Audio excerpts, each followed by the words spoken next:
¿Por qué no oramos? Mientras ellos van pasando con sus profesores, usted y yo hacemos una oración juntos. Diga, Señor, no, más fuerte, diga, Señor, háblame a través de tu palabra.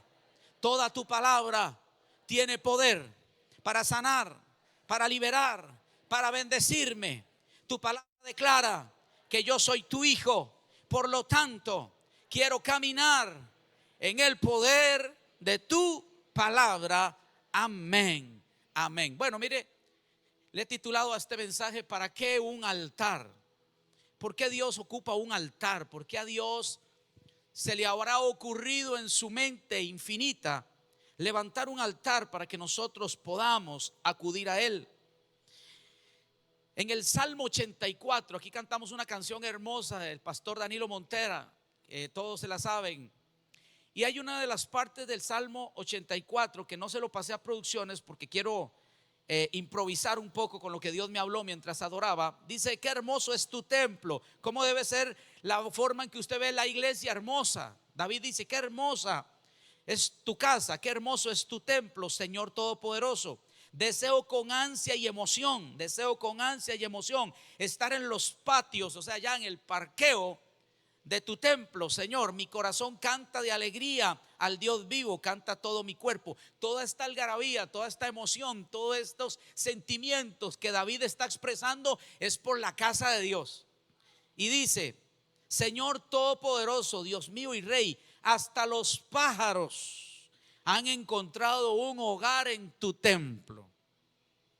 Hacen sus nidos cerca de tu altar y allí tienen su cría. Qué afortunado es el que vive en tu templo, porque siempre te estará adorando. ¿Qué es lo que tiene un altar que David escribió un salmo específicamente hablando de él, diciendo que aún las aves de los cielos entienden que en el altar hay bendición, en el altar hay multiplicación, en un altar hay cuidados específicos de Dios y especiales de Dios? Bueno, yo quiero hablarte de eso. ¿Por qué un altar? Y quiero llevarte al versículo que pusimos ahí, o más bien que yo estaba leyendo equivocadamente, en el libro de Josué. Vamos a iniciar por acá estudiando y dice: y los hijos de Israel lo hicieron así como Josué les mandó. Tomaron 12. Aquí hay 12 piedras. Mientras estaba en la oficina se me ocurrió así un de repente de Dios y le dije a Luisito: ayúdame, esto que usted ve aquí es un altar, aunque sean piedras es un altar, porque así lo hicieron ellos. Y los hijos de Israel lo hicieron así como Josué les mandó. Tomaron 12 piedras de en medio del Jordán, como Jehová lo había, fue Dios el que lo pidió, conforme al número de las tribus de los hijos de Israel, y las pasaron del lugar donde acamparon y lo levantaron allí. Josué también levantó 12 piedras en medio. Esta es la locura aquí. Josué también levantó 12 piedras en medio del río, en medio. Yo quiero que usted se imagine la locura de Josué levantando un altar en el río, en el lugar donde estuvieron los pies de los sacerdotes que llevaban el arca del pacto, y han estado allí. ¿Hasta cuándo? Hasta hoy. Lo primero que quiero decirle es que Dios quiere que tú y yo hagamos cosas que jamás pensamos que podíamos hacer. Gracias a Dios por un amén. Desde que yo me convertí al Señor me he dado cuenta de que a Dios se le ocurren cosas que yo no tenía en mis cálculos, ni en mis planes, ni en mis pensamientos. Yo jamás pensé vivir en Alajuela, yo jamás pensé ser pastor, yo jamás pensé estar al frente de una iglesia tan hermosa, tan poderosa, tan avivada, tan ungida, tan llena de Dios. Yo no sé si hay alguien aquí que puede decir amén. Pero a Dios se le ocurrió, y a Dios se le ocurrió algo tremendo. Le dice a Josué: Josué, yo quiero que me levantes un altar. Y Josué tuvo una revelación, diga conmigo, una revelación de levantarlo en medio del río. Noé un día, Dios lo puso a construir un arca, y estoy seguro que nunca se imaginó que Dios le pediría un arca. Un jovencito llamado David, ¿cómo? Dios le pidió matar a un gigante de más de 3 metros. Estoy seguro que David no nació pensando que tendría que enfrentarse a un gigante. Un desterrado en una isla llamada Patmos, un anciano, un adulto mayor, un hombre que estaba prácticamente en el epílogo de su vida, Dios lo llama a sus años ya avanzados para que escriba uno de los libros más poderosos y que todavía falta por dar en cumplimiento, como es el libro de los Apocalipsis. A Dios se le ocurre un día pedirle a uno de los profetas con el nombre más cursi, Oseas, ¿no? A ese profeta Dios le pide que se case con una prostituta. ¿Alguien me está escuchando?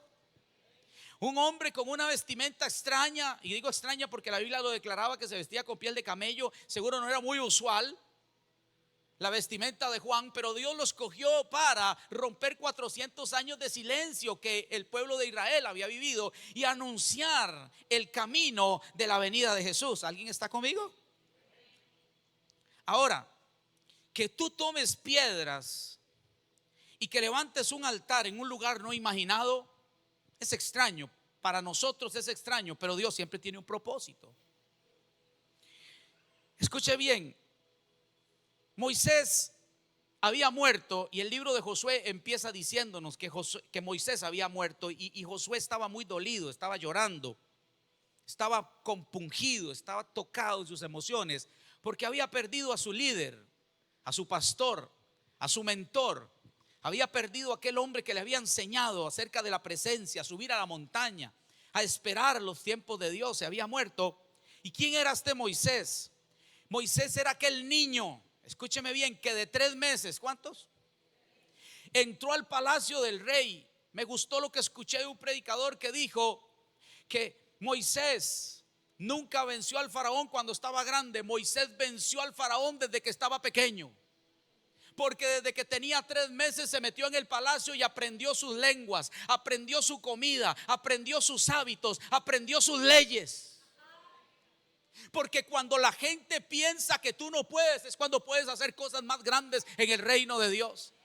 Desde los 3 meses ya Moisés se enfilaba a derribar y a derrumbar un ejército y un reino tan poderoso como era el reino de los egipcios. Con tan solo 3 meses de edad ya era un peligro porque se había metido en Egipto. ¿Alguien está conmigo? Este Moisés que fue un adorador, ¿qué dije? Por eso yo doy gracias a Dios cuando la iglesia adora tan lindo, porque yo digo, esa es la razón por la cual nacimos, vivimos, existimos y por la cual viviremos eternamente con Dios para la alabanza de su gloria.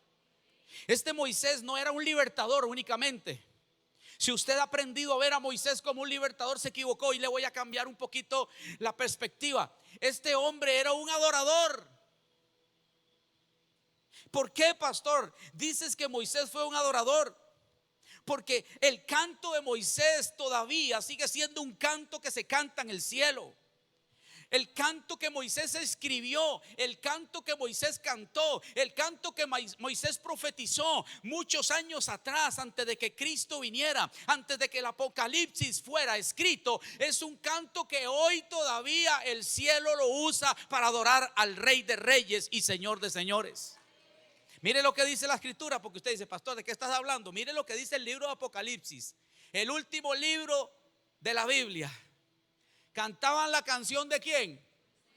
¿Era un adorador el tipo, sí o no? Cantaban la canción de Moisés, siervo del Dios vivo, y la canción dice: grandes y maravillosas son tus obras, Señor Dios Todopoderoso. Obras de manera justa y verdadera, Rey de las naciones. Señor, toda la gente te temerá. Mire lo que dice aquí. Todos, ¿cuántos?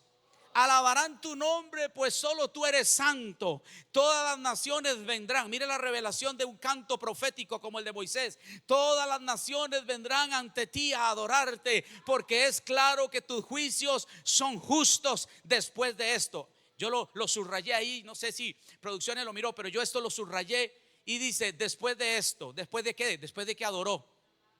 Después de que en el cielo hubo adoración. Mire lo que sucede cuando usted y yo adoramos. Después de esto vi que se abría. Después de que adoraron los ancianos, después de que adoraron los 24 seres vivientes, después de que adoraron ángeles, arcángeles y serafines, se abrió el templo del cielo, del lugar santo, de la presencia de Dios. Esto es lo que ocurre cuando una iglesia se reúne a adorar. Esto es lo que sucede cuando un matrimonio adora. Esto es lo que sucede cuando una persona adora a Dios. El templo de Dios, la gloria de Dios se te va a manifestar. Este Moisés era un hombre terrible. ¿Sabes qué me llama la atención? Que era tartamudo. ¿Qué? Tartamudo y adoraba. Tartamudo y escribía canciones que hoy en el cielo se cantan todavía. Aleluya.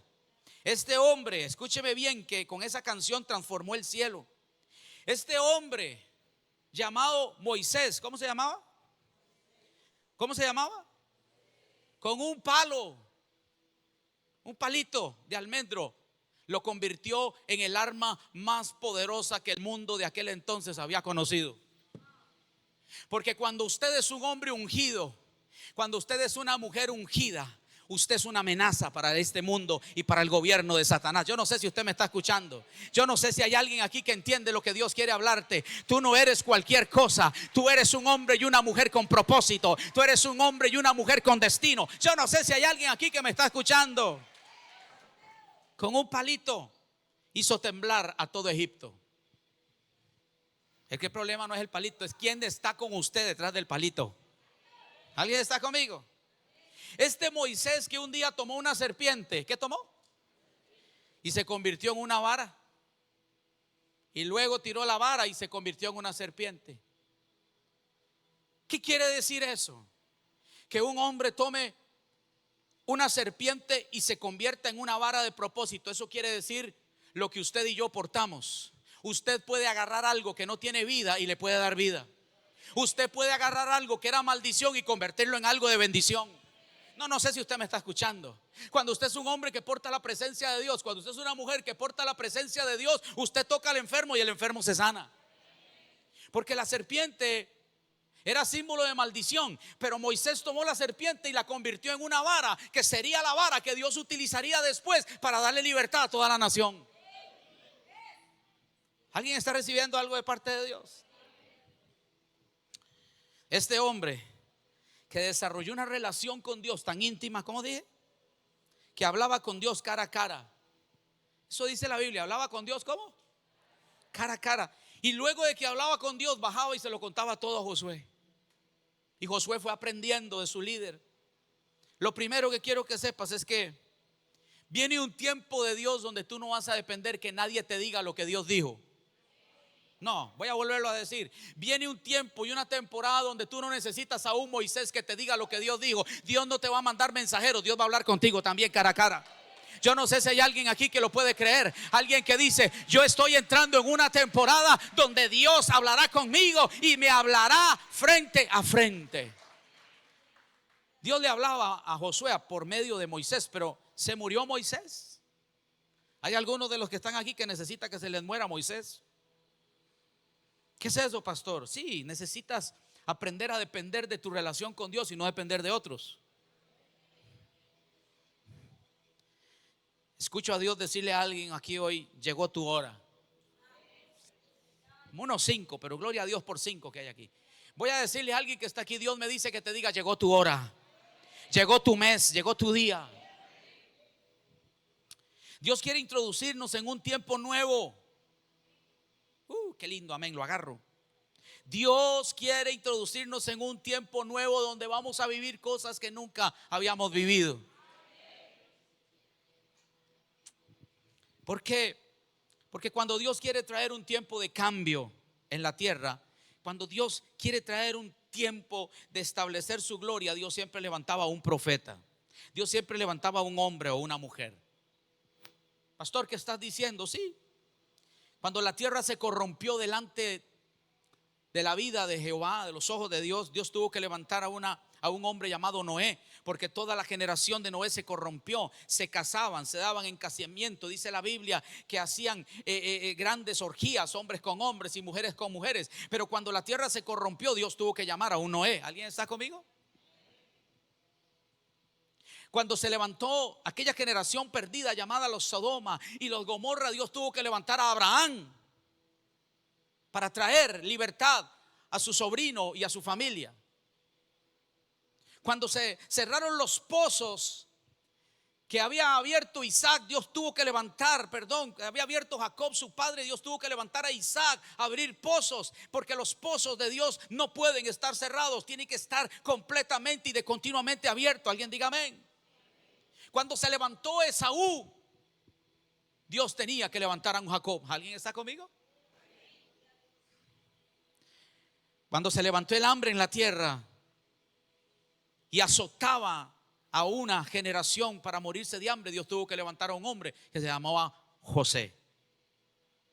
Lo que estoy tratando de enseñarle, que cada vez que Dios quiere hacer algo grande, siempre tiene que llamar a alguien para ejecutar sus planes divinos. Y por eso usted está sentado y sentada aquí, porque Dios está contando contigo. Cuando se levantó la esclavitud en Egipto y el pueblo fue sometido a largas jornadas laborales y a construir para los egipcios grandes edificios, grandes pirámides, Dios tuvo que levantar a un libertador llamado Moisés para traer su propósito en medio de su pueblo. Cuando se levantaron las murallas de Jericó y les impedían pasar hacia la tierra prometida, Dios tuvo que llamar a un hombre llamado Josué. ¿Alguien está conmigo? Cuando se levantaron los amonitas, Dios tuvo que llamar a un hijo de una prostituta que se llamó Jefté para vencer a sus enemigos a través de él. Cuando se levantaron los amalequitas, que dice que se levantaban como una plaga, que dice que se levantaban como un ejército y no dejaban nada que comer, Dios tuvo que llamar a un hombre llamado Gedeón. Cuando se levantó un gigante, Dios tuvo que llamar ¿a quién? A un jovencito, flaquito, pequeñito, escurrizo, llamado David. Cuando se levantaron los asirios para gobernar a Israel, Dios tuvo que llamar a un Eliseo. Cada vez que Dios quiere traer un tiempo de algo grande, levanta un profeta. Cada vez que Dios quiere traer un tiempo de cosas grandes, trae una palabra de rompimiento.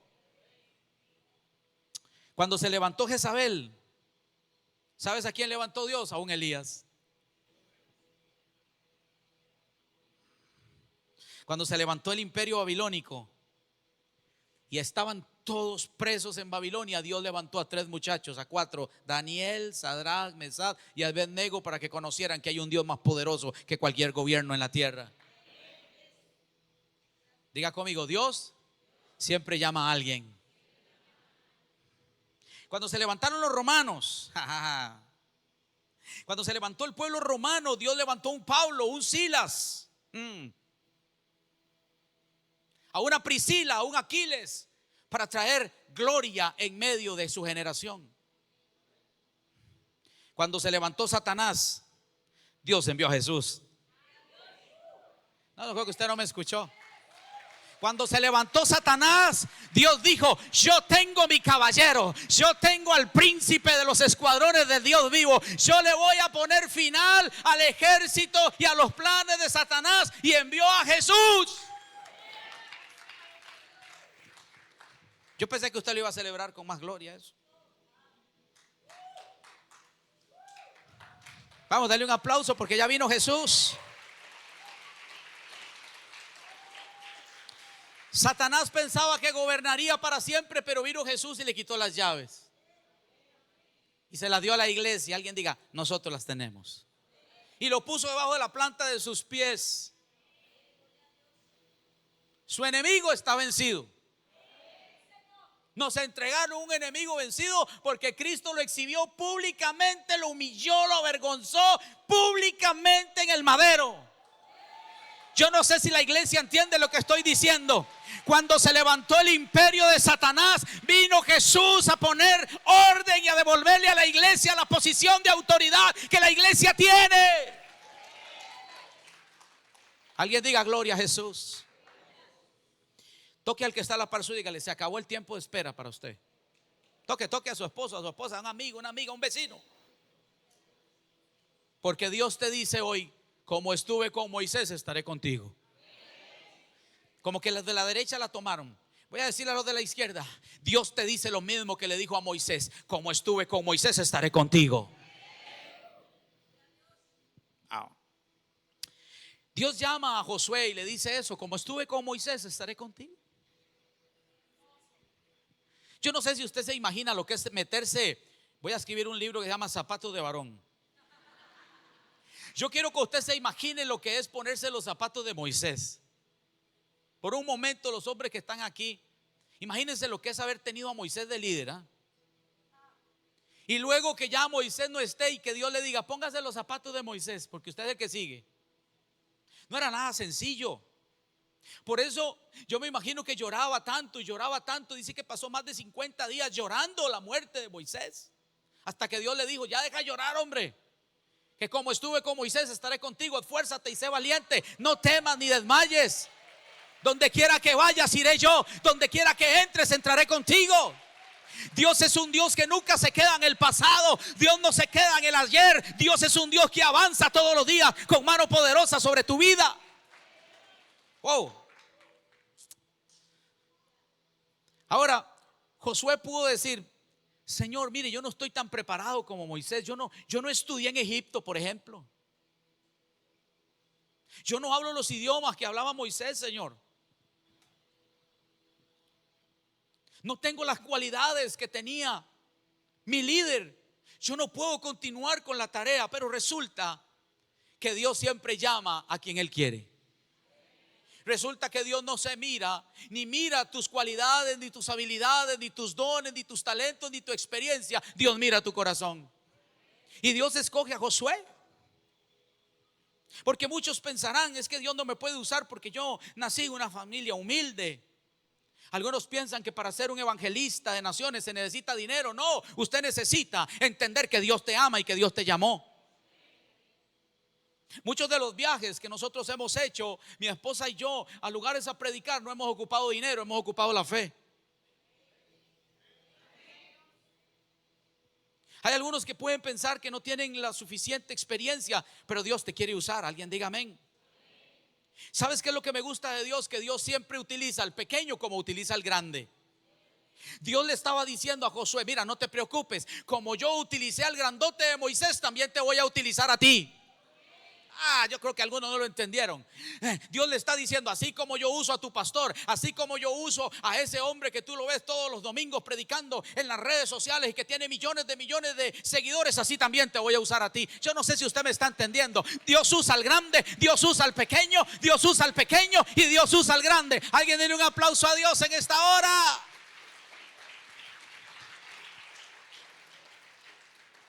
Bueno, la misión no era fácil. Dios le dice: Josué, yo necesito que tú pases a toda esta gente a la tierra prometida. Y Moisés no pudo. Usted sabe lo que es hacer algo que su líder, su maestro, el ungido, no pudo hacer. André, no estaba fácil. Josué: Señor, pero yo vi a mi líder esforzarse todos los años, sacar al pueblo con mano poderosa. Yo lo vi entrar a la casa del faraón, al palacio del faraón. Yo lo vi en cada incursión que hizo y él no pudo, y yo voy a poder. Y Dios le dijo: mira, pasa todo este pueblo, pásalo. ¿Qué le dijo Dios? Pasa todo este pueblo a la tierra prometida. Yo quiero que tú entiendas algo. Dios te está preparando para hacer cosas que no son normales. Voy a hablarle a los de la izquierda, porque los de la derecha los veo encendidos hoy. Dios te está preparando para hacer cosas no son normales. Las cosas que vas a hacer no son cosas ordinarias, son cosas extraordinarias. Dios estaba preparando a Josué. Denle un aplauso a Dios. Vamos, denle un aplauso a Dios. Sí.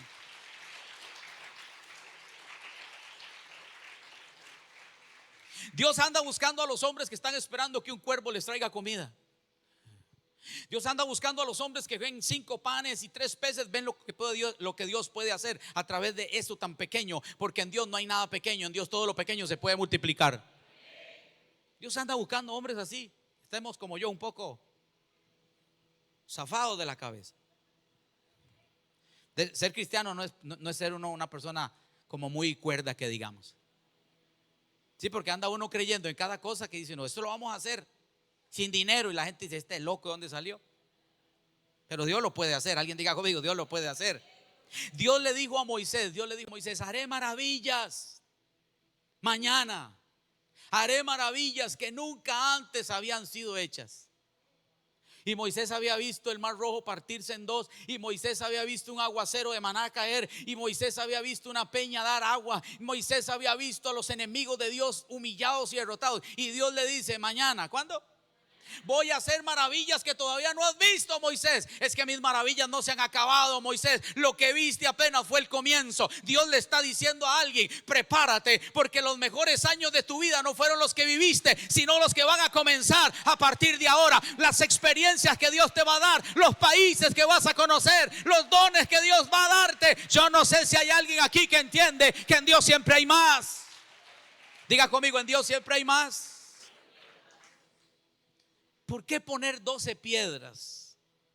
Mi pregunta hoy es: ¿por qué poner 12 piedras en medio del río donde usted no podía ir y sacrificar un corderito así como se hacía en lo seco? ¿Alguien está conmigo? Qué extraño. Qué raro que es Dios, que nos pide comprar una montaña, que ahora quiere que le hagamos un altar en ese lugar. Pero pastor, si la iglesia está bonita, mira, sí, pero yo no sé por qué Él quiere un altar en ese lugar, un lugar de adoración. ¿Por qué tanta gente que llega a ese lugar, que son pastores que visitan ahí por alguna razón que Dios los envía, tienen visiones, tienen revelaciones y dicen: pastor, yo aquí veo un altar de adoración, veo familias, veo buses, veo carros entrando? Por la misma razón que le estoy diciendo que no entiendo por qué Dios le dice a Josué que levante un altar en medio del río. Porque no tiene sentido. A los ojos humanos no tiene sentido. Ahora hay algo detallante aquí y hermoso, que Luisito hizo un trabajo espectacular. ¿No nota usted que aquí todas las piedras tienen diferente tamaño? ¿Cuántos ven este altar que está aquí? Veo unas piedras más grandes, otras más gorditas, otras más flaquitas, unas más puntiagudas y otras más redondas. Porque así es como Dios trabaja en nuestra vida. Todos nosotros somos diferentes, pero todos vamos a ser usados por Dios. No somos iguales, pero Dios no nos necesita iguales. Te necesita tal y como tú eres. Por eso Josué buscó 12 piedras diferentes. Jesús buscó 12 discípulos diferentes. Agarró una piedra así grandota llamada Pedro, y agarró otro llamado Juan, y otro Lucas, y otro Marcos, que era medio complicado cuando cobraba los impuestos. Mateo se dejaba seguro una porción de lo que cobraba, no sé. Pero Dios utilizó esas 12 piedras para traer un avivamiento a las naciones. Y ahora Josué agarra 12 piedras del río diferentes, y yo no sé cómo usted y yo podemos dimensionar eso, pero empieza a ponerlas en medio del río, donde todas las 24 horas del día pasa agua por aquí. ¿Alguien está conmigo? Es un río, el caudal pasa de un lado hacia otro todos los días, y allí abajo de las aguas Josué levanta un altar con 12 piedras. ¿Para qué? Alguien pregunte: ¿para qué? Te voy a explicar por qué. En ese altar no se podía sacrificar un corderito como solía pasar en otros lugares, donde se podía sacrificar el animal, pelar, desangrar. ¿Por qué un altar debajo? ¿Por qué Dios levanta lugares específicos? Escoge pueblos, ciudades, barrios. En este caso escogió La Garita para darnos una propiedad milagrosamente, de una forma milagrosa. Todo lo que está sucediendo ahí es milagroso. En esta semana, mañana, el martes, tengo una reunión y les voy a traer cómo están los muros ya arriba, hasta arriba ya.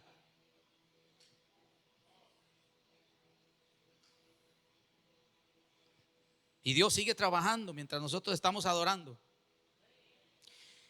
Y voy al grano, voy al punto.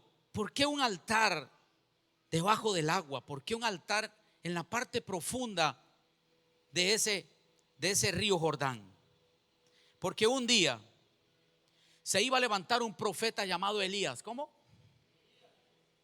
Porque un día se iba a levantar un profeta llamado Elías, que iba a golpear esas aguas donde había un altar abajo. Iba a golpear con fuerza esas aguas y ese mar se iba a abrir, ese río se iba a abrir de dos en dos, de par en par. ¿Por qué? Porque donde Dios levanta un altar, todo lo que está cerrado se abre. Yo no sé si usted le puede dar un aplauso a Dios. Vamos, denle un aplauso a Dios. Todo lo que usted venga a poner en un altar y esté cerrado, se te va a abrir. Diga, voy a profetizar. Vamos, diga, voy a profetizar que todo lo que está cerrado en mi vida se va a abrir. ¿Usted lo está creyendo? ¿Por qué un altar en un río? Porque un día el sucesor de Elías, llamado Eliseo, doblaría su capa. ¿Qué? Doblaría su capa y tocaría ese río Jordán con la capa y se volvería a abrir el río. Porque ¿qué es lo que tienes que entender? Porque siempre donde haya un altar, allí habrán nuevos comienzos de Dios. Yo no sé si alguien le puede dar un aplauso a Dios. Donde hay un altar, no todo está perdido. Usted piensa que llegó al final y apenas llegó hasta el principio. Alguien denle un aplauso a Dios. ¿Por qué un altar en un río debajo de las aguas? Porque un día iban a estar trabajando unos hombres, unos profetas, iban a estar trabajando y el hacha de un hombre se cayó ahí donde estaba ese mismo altar. Cayó el hacha, se hundió el hierro. Diga conmigo, se hundió el hierro. Vino el profeta Eliseo, tiró un palo y dice que el acero del hacha flotó. Y el hombre lo tomó y siguió trabajando. ¿Sabes por qué? Porque siempre donde haya un altar, todo lo que sea perdido, todo lo que haya sido perdido, Dios va a hacer que sea recuperado. Yo no sé si hay alguien aquí que entiende lo que estoy diciendo. En ese mismo río, un día, muchos años después, las piedras seguían en el altar y Dios sabía que Josué había levantado un altar allí. Y Dios respeta los altares y Dios se manifiesta donde hay altares a su nombre. Y un día había un rey poderoso, había un general majestuoso llamado Naamán. ¿Cómo se llamaba? Este general era un hombre impresionante del ejército de Siria. Y este hombre estaba leproso desde la punta de la cabeza hasta las puntas de los pies. Estaba prácticamente leproso en todo su cuerpo. Y un día la palabra profética le dijo: sumérgete en el río Jordán 7 veces. ¿Cuántas? Pero allí había un altar. Allí abajo habían 12 piedras que había puesto Josué años atrás. Y cuando el leproso se metió en ese río, dice la escritura que la piel del hombre salió tan blanca y tan linda como la piel de un niño. ¿Sabes por qué? Porque siempre donde haya un altar, lo que esté enfermo se va a sanar. Yo no sé si hay alguien aquí que me está entendiendo. Por eso cuando usted esté enfermo, cuando usted tenga una dolencia, corra al altar. ¿Alguien está recibiendo algo de Dios? ¿Por qué en un altar debajo del agua? Mira todo lo que Dios sabía que muchos no sabían.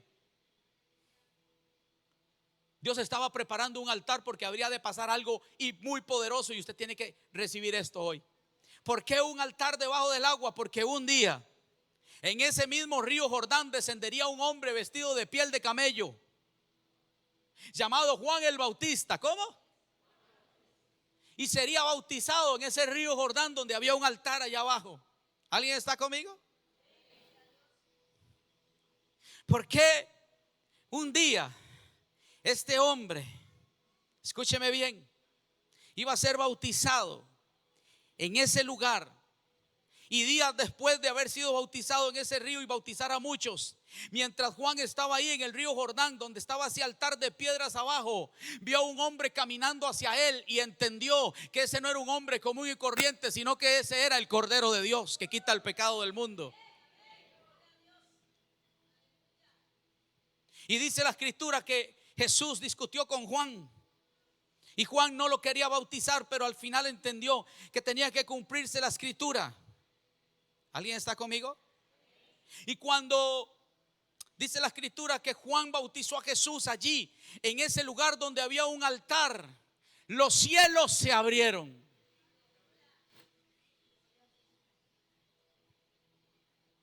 ¿Qué quiere decir eso, pastor? Que siempre que usted venga a un lugar donde haya un altar, donde se honra la presencia de Dios y Dios haya pedido que se levante, vas a ver el cielo abierto. Yo no sé si usted le puede dar un aplauso a Dios. Vamos, denle un aplauso a Dios.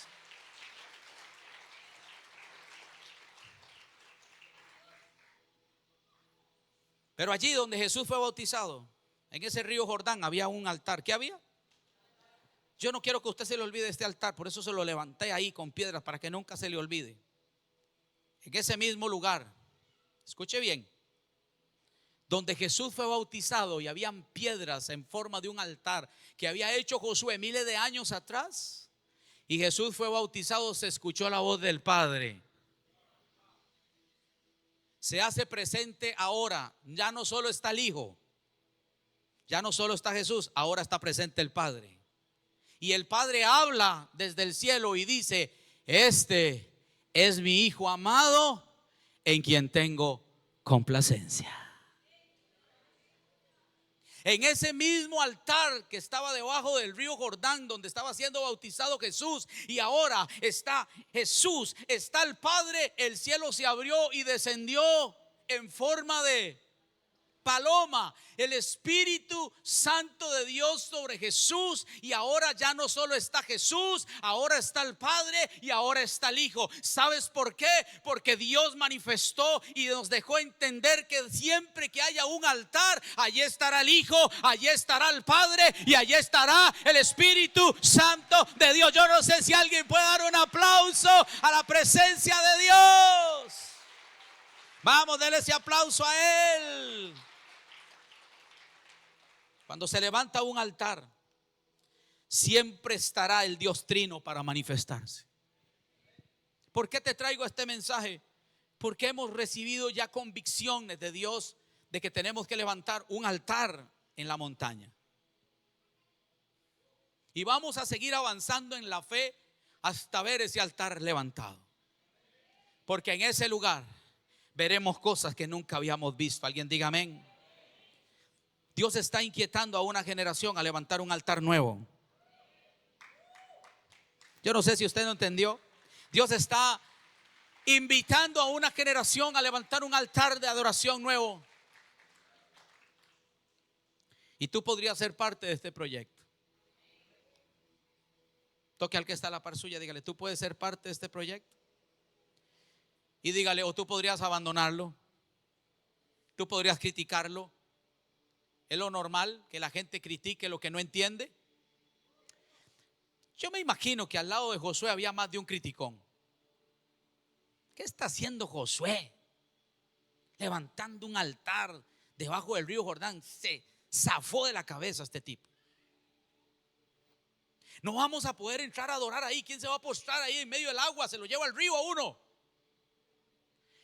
Pero es que Josué entendió que lo que allí iba a ocurrir no sería cualquier cosa. Dios deja las más grandes revelaciones para aquellos que tienen la capacidad de creerle a Dios y de entender lo que Dios puede hacer en el tiempo. Por eso le doy gracias a Dios que Dios me haya unido contigo para ver desde ya lo que Dios hará en ese lugar.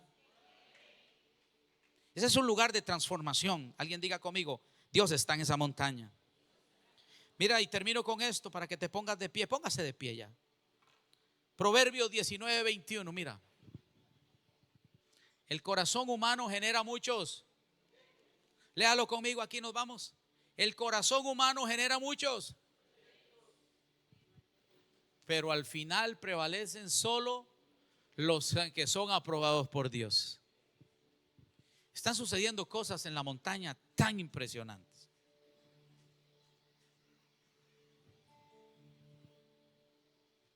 Tuve una reunión con alguien, mi esposa, un día de estos, mientras comíamos, llegó esa persona y compartíamos. Y nos abría el corazón de las intenciones que tiene hacer en la montaña. Y yo dije: eso solo Dios lo puede hacer.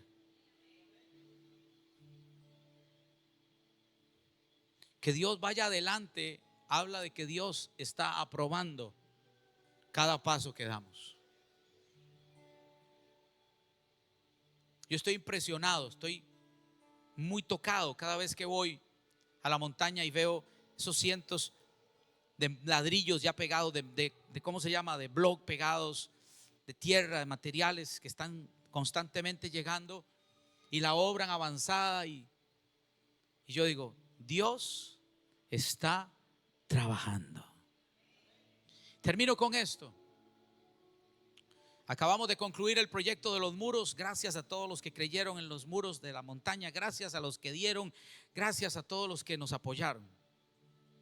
Pero en enero nos toca un pago. Usted dice, pastor, ¿y vas a levantar una ofrenda? No. Le estoy contando que en enero tenemos el tercer pago de esa propiedad. Y yo estaba un poco inquieto y me sentía un poco así como cargado. Y hoy me llegó un pequeño video y le contaba a uno de mis hijos ahí en la oficina cómo Dios me habla a través de las cosas más sencillas. Y contaba a este pastor que cuando él estaba construyendo el templo pequeño, ¿el templo qué? Porque ya había hecho uno grande. Este era el segundo templo que levantaba. En su país hubo una crisis de cemento y no había cemento para continuar, y el proyecto aparentemente se iba a detener. El constructor le dijo, pastor, no tenemos cemento, no podemos avanzar. Y él dijo, tranquilo. ¿Qué dijo él? Confía en Dios, Dios está en medio de este proyecto. Y dice, estábamos pensando en cómo íbamos a hacer para construir, y un día, dice el pastor, mientras yo estaba en el templo, pasó un señor en un carrito, abrió la ventana y dijo, ¿quién es el pastor? ¿Quién es el responsable de acá, de la iglesia o de la obra? Entonces el pastor fue a hablar con él y le dijo el pastor, ¿en qué le puedo servir? Y le dice, vea, yo soy católico, apostólico y romano. Es lindo, ¿ah? Y le dice, yo quiero que sepas que Dios me dio un sueño con este lugar. Y Dios me dijo que te diera unos sacos de cemento que tengo guardados ahí. Y le dio como 40 sacos de cemento para que la obra continuara. Empezaron a construir y no se detuvieron. Algo sucedió que a él le dieron una cantidad de sacos, al señor este que sembró los 40 sacos, que le dieron como 400,000 sacos. Y entonces llegó otra vez a la iglesia tocando el claxon, pip, pip, pip, pip. El pastor salió a hablar con él y le dice, pastor, quiero contarte que pasó un milagro. La empresa de cementos me dio una cantidad tan grande de cementos y ahora te traigo el diezmo de los sacos. Le dio tantos sacos de cemento como diezmo el hermano católico, apostólico y romano, que la obra se construyó sin ningún problema. ¿Sabes qué era lo que Dios me estaba diciendo? Hoy, mientras estaba en el baño meditando, Dios me decía, no te preocupes, que si tengo que enviar cuervos, que si tengo que enviar al que menos esperabas, yo lo voy a hacer, porque de mí está hacer los proyectos realidad. De mí está respaldar mis planes y mis designios. Dios no nos necesita a nosotros. Si nosotros no entendemos sus planes, Dios lo hará a su manera. Dios lo hará de una u otra forma, pero Dios no falla. Alguien diga, Dios no falla. Dios nunca te quedará mal. Y déjeme decirle que me sentí como Superman en la fe. Dije, wow. Una vez más tengo fe para avanzar hacia el siguiente nivel. Toque a alguien que está a la par suya y dígale, Dios no te va a abandonar. Dios no miente. Dígale al que está a la par suya, Dios no miente. Todo lo que hemos soñado, todo lo que hemos creído que vamos a hacer para Dios, no faltará nada, ni cosa grande ni cosa chica. Me gustó el testimonio de este pastor Satirio, porque yo digo, cómo Dios cumple el principio a quien da, ¿verdad? Este señor católico le sembró 40 sacos y luego Dios le desató una cantidad tan grande, y era tan grande que de allí le dio el 10% de los sacos que necesitaban para terminar el proyecto. Dios nunca te quedará mal. Todo el que da, dice la Biblia, recibe. Todo el que siembra, cosecha. Levante sus manos, que no vamos a hablar de ofrenda. No se preocupe, no se ponga triste, no se ponga a pensar, no agarre la cartera ni la billetera. Solo le estoy contando de que Dios está en medio del proyecto de la iglesia. Dios está en medio de ese lugar. Adoremos un minuto.